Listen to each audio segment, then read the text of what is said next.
Hello everybody. So I'm here today with a 1995 Warwick Fortress One. Let's hear a little bit of it.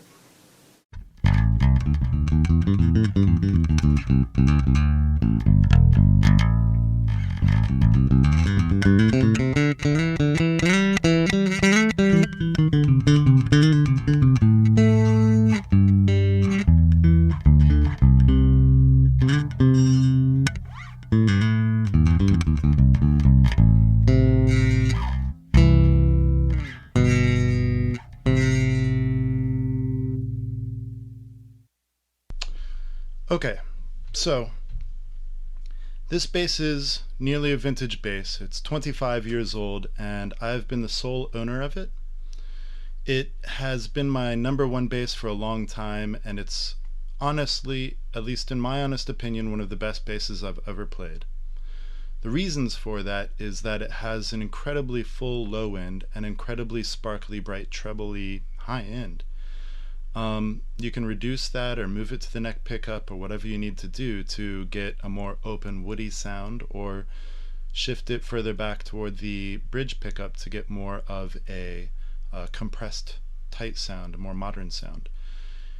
Because of the woods chosen, it has a very wonderful, almost P-bass quality to it, where it can get a very natural, woody sound or a very modern, tight and compressed sound. So it is a three-piece maple body, and I believe it's called winge neck and fretboard. It's 1995's Fortress model. This is well before the rock basses were ever made in China. They were only made in Warwick, the Warwick factory, which will later become Warwick's sort of custom shop now. So this was premiered at the lower end of the spectrum, the cost on it, but this particular one is a custom order, so it came with a couple upgrades, hence why the price is more expensive on it. Came with the Seymour Duncan pickups. It came with a slightly different radiused fretboard, neck, sorry, a slightly different shape of neck. The neck is sort of the large C to D-shaped neck. It's fairly full, almost sort of like a Gibson guitar neck down by the nut.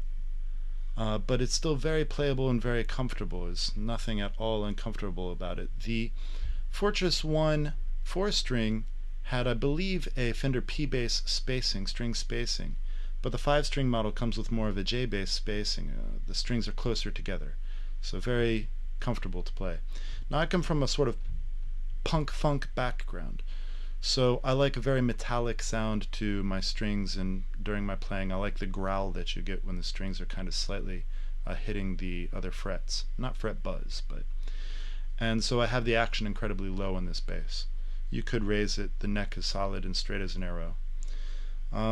So a couple more reasons for the price being as high as it is, that I'm asking as much as I am. I'm again the sole owner of this bass, and it's been one of my main basses for 25 years, so I'm a little hesitant to part with it. So there's that. The original finish, the original color of this bass was red, and as a red stain, and it looked nice in person, but under stage lights it would turn kind of strange colors, like deep purples that weren't necessarily pretty, almost a black, or like a puke green yellowish color. So it was covered in stickers for a long time, and then finally professionally refinished. It now has a sort of honey amber finish on it that is not too far apart from the thumb basses, the more expensive basses, and a satin nitro finish on it. So again, that's part of the reason for the higher price. The custom neck and the fretboard has been professionally cleaned, and the frets polished recently. It also has the original brass nut. All the parts on it are original with the exception of the tone knob. The tone knob has been replaced with another 500K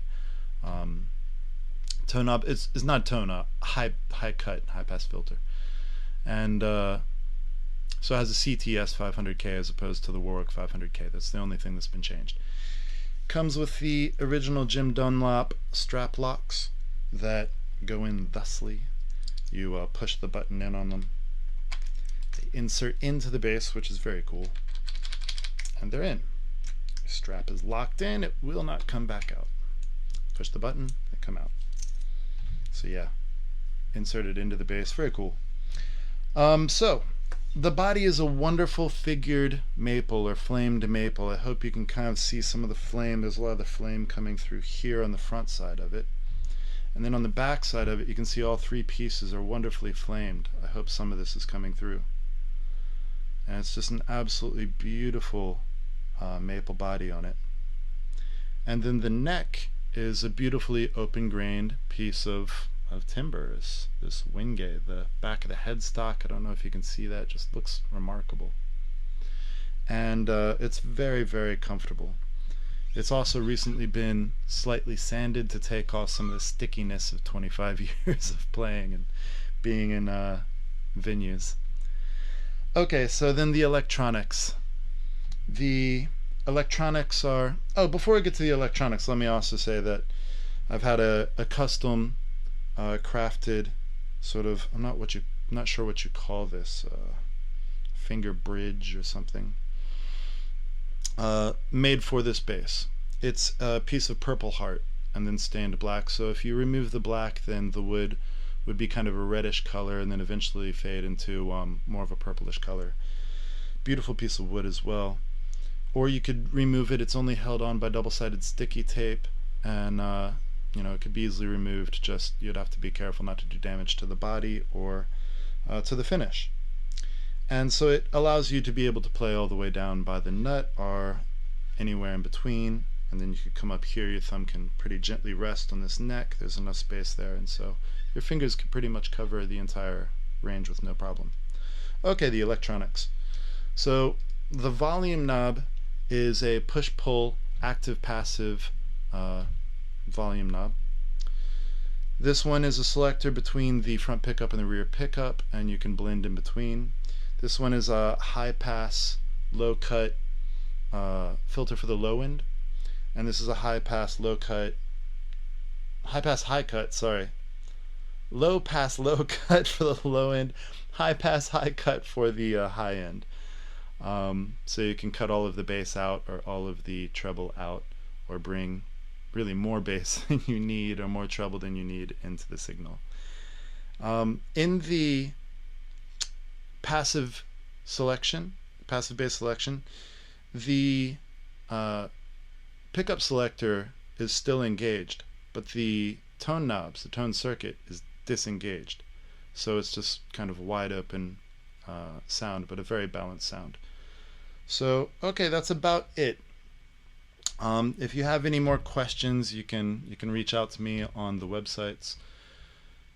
This should be offered on reverb.com as well as eBay, and the links should be provided below.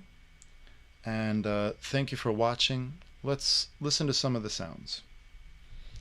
Okay, so I'll start in active mode with an even blend of both pickups, and then I'll move to the front pickup and then to the rear pickup so you can hear what that sounds like. Then I will do an example of the low pass, low cut, and then high pass, high cut so you can hear what those are doing. And then I'll move over to the passive electronics and then bounce between the two pickups so you can hear all the different sounds that the bass can provide. At times, if the bass is a little bit too bright or snappy, I apologize for that. The sound that I've got in my headphones and the sound in the room doesn't give me the best of idea for what the recording is actually going to end up with. Okay, so let's go through some of the sounds. Here is active electronics and both pickups.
Okay, now for a demonstration of the low cut and high cut, or low pass and high pass. Just quickly to show you how they sound.